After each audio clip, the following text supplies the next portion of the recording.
بسم اللہ الرحمن الرحیم۔ واقعہ اصحاب کہف۔ سورہ کہف آیت نمبر 9 سے اصحاب کہف کی سرگزشت شروع ہوئی۔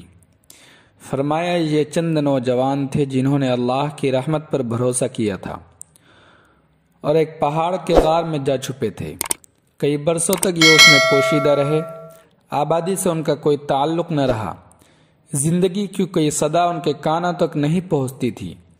پھر وہ اٹھائے گئے یعنی ظاہر ہوئے، اور یہ سارا معاملہ اس لیے ہوا کہ واضح ہو جائے دونوں جماعتوں میں سے کون سی جماعت ایسی تھی جو وقت کے واقعات اور ان کے نتائج کا بہتر اندازہ کر سکتی تھی۔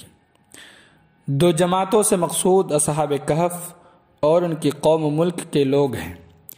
یہ گویا اس تمام معاملے کا محصل ہے۔ اس کے بعد اس کی ضروری تفصیلات آتی ہیں۔ چنانچہ آیت نمبر 13 میں فرمایا نحن نقص علیک نبأہم بالحق۔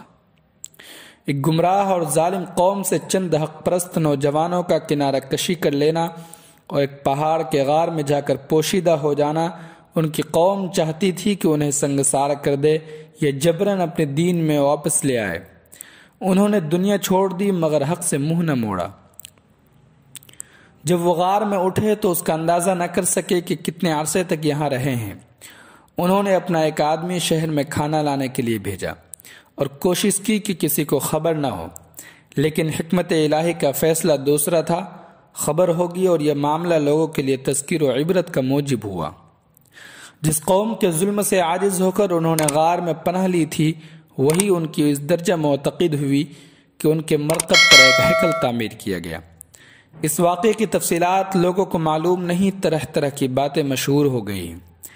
بعض کہتے ہیں وہ 3 آدمی تھے، بعض کہتے ہیں 5 تھے، جبکہ بعض کہتے ہیں 7 تھے، مگر یہ سب اندھیرے میں تیر چلاتے ہیں۔